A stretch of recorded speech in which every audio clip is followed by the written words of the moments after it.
You progressed like so crazy at Penn State. Like you stayed there 4 years, and that's something that you don't see nowadays. Guys enter the portal, they're out of there. You know what I'm saying? Guys transfer, they're out of there, especially if they think you're a star. Right. But like the way you progress, you got better and better every year. It's like freshman year, you go 13 receptions, 200 yards. You just getting your feet wet, right? Then you go 30 receptions, 500 yards, 5 touchdowns. You know, you still cooling. You know, junior year, you started, you know. Right, hold up now. I'm here now. You're right. Step on the pedal. Right, hold up now.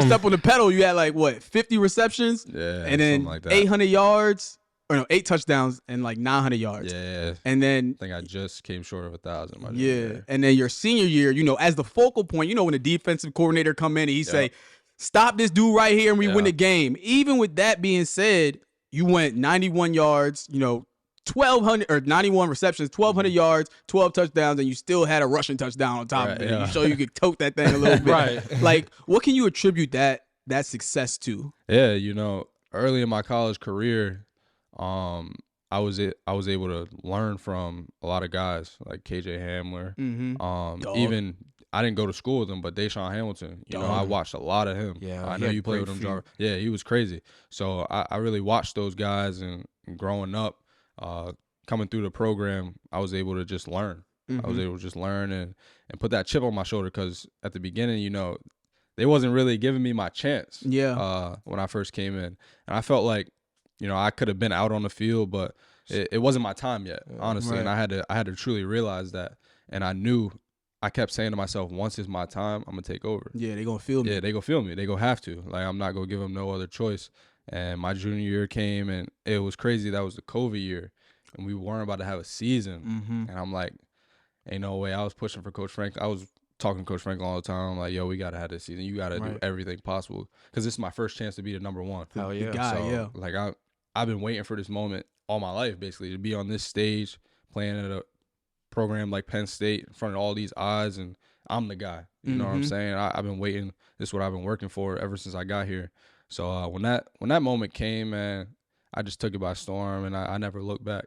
And I just started making plays. I have like vivid memories of like just people. Like that's how I like remember people. And just like for you, I just remember when you first got to school because you were a freshman when I was like a senior. Yeah. And I remember being like, yo, that number 5 is gonna be a dog. Yeah. Nah, I remember telling y'all. I remember telling bro. I remember Say. No, we from the valley, so you know me, Say, like we knew what you got into. They FaceTime. I remember you and Say FaceTime. They was like, yo, that boy Jahan, he from the valley. He's like, how's he doing? I said, nah, bro, he's cutting up in 101. I was trying to tell them. I said, like, bro, Han is serious. They're like, nah, bro. He's skinny. I said, bro, watch when he get that ball, boy. Like he knows how to play. He football. was doing his thing, and then I just remember, just like you said, like timing is everything. I just swear to God, bro, remember that Iowa game, 4th down, you caught that slant. Yeah. And I was like, bro, he caught that slant, and I was like, okay. Yeah. You know what I'm saying? Come on, bro, I remember everything, bro. Yes, you caught that slant, and I was like, it's just like everyone has like their breakout moment, just like Say's first game when he jumped over the dude from Buffalo. Like that was his first play. Like, okay, you made a play. I was like, yeah, nah, Han gonna be okay, bro. Right. That one hand joint.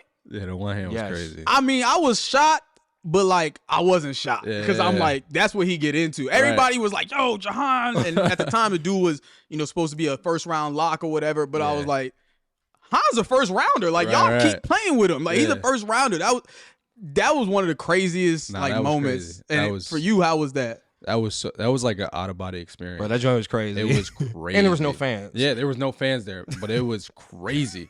Like I can't even explain that moment, what I felt. Like, you ever just like black out and you just doing something and your body just take over? That's really how I felt. Yeah. It was so wild. And I've been doing stuff like that like as a kid, but like on that stage and be able to, against Ohio State, like a rival like that, it was so crazy. Like, and I enjoyed every moment of it. Yeah, like, when you black out like that, they call it the flow state. Yeah, that like, you don't even like realize what's going on. It was wild. So I just curious, just like from your freshman year to your senior year, what would you say differentiated like yourself to become that number one? Right? Was it you always had the confidence? Yeah. But like, what do you think made you different? Like, was it, you know, you worked harder, you paid more attention to details, you studied guys? Like, how do you think you took your game to that next level to be a true number one in college? Right. I think it was just my attention to detail, honestly. Like, I felt like it was the little things in the process that a lot of people weren't going to do.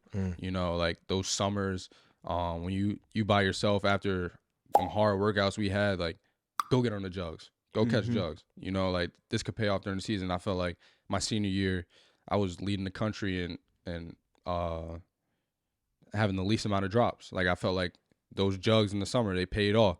You know, taking it, Jaquan Brisker, who played with me at Penn State, taking reps against him in the summer when we working out, going against each other, making each other just go that much harder. You know, it was going to pay out.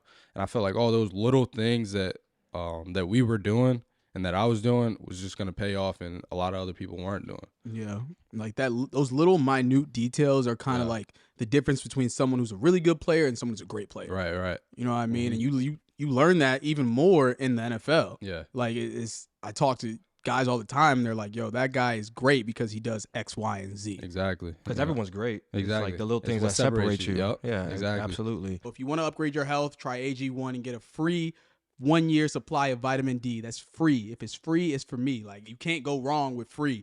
And get 5 free AG1 travel packs. Go to drinkag1.com/secondwin.